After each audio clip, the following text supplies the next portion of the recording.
Natural and sugar-free drinks. Drink plain water, which has a neutral effect on blood sugar. Water is one of the few beverages you can drink without worry throughout the day. This means that water neither raises nor lowers your blood sugar. And staying hydrated will help you regulate your blood sugar. Water helps dilute your blood, which lowers your blood sugar levels.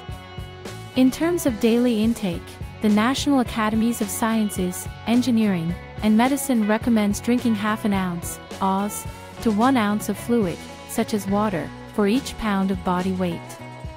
Keep an eye on your hydration by checking that the color of your urine is light yellow.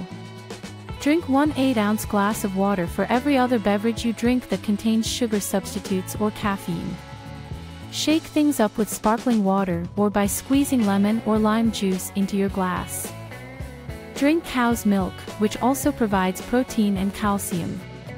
Skim or low-fat milk is also a good beverage option.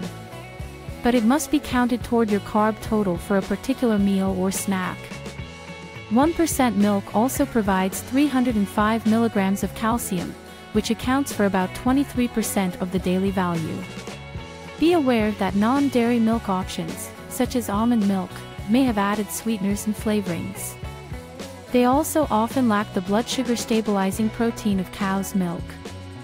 Drink tomato juice instead of sugary fruit juice. If you enjoy drinking juice, or you're tired of drinking water all the time, avoid sugary fruit options and instead opt for a small portion of vegetable juice. Like tomato juice, as you stick to 100% tomato juice with no added salt or sugar, it might provide you with some good overall health benefits. 1.5 of tomato juice a day for a month cut down on some measures of inflammation in obese women, according to research published in the British Journal of Nutrition. Tomato juice has about 10 grams of carbs per cup, so you'll need to factor that in. As always, it's better to eat whole fruits and vegetables than drink them. 1 whole tomato per day may help reduce blood pressure and, by extension, the cardiovascular risk associated with type 2 diabetes, according to a study published in the International Journal of Food Sciences and Nutrition.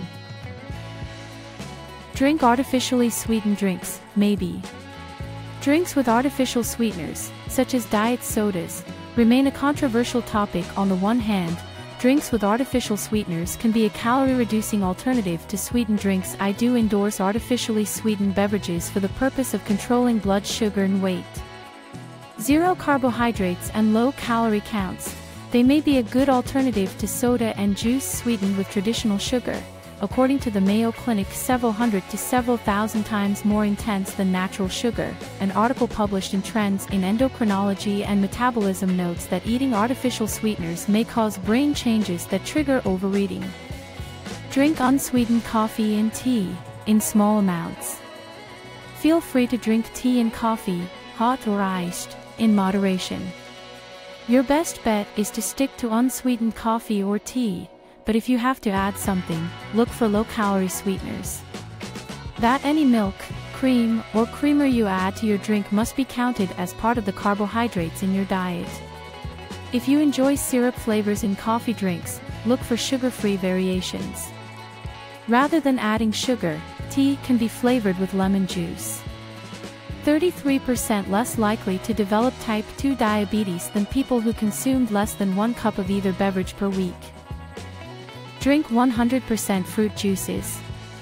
You can have the occasional 4 to 6 ounce glass of fruit juice as a treat. When you're running a restaurant business, your point-of-sale system is one of your biggest assets. Remember to count the carbs as part of your overall meal. And plan for the blood sugar spike the juice might cause. 26 gram carbs per cup, per the USDA. Calculate its nutrient makeup along with your eggs and whole grain toast for a complete picture of the meal.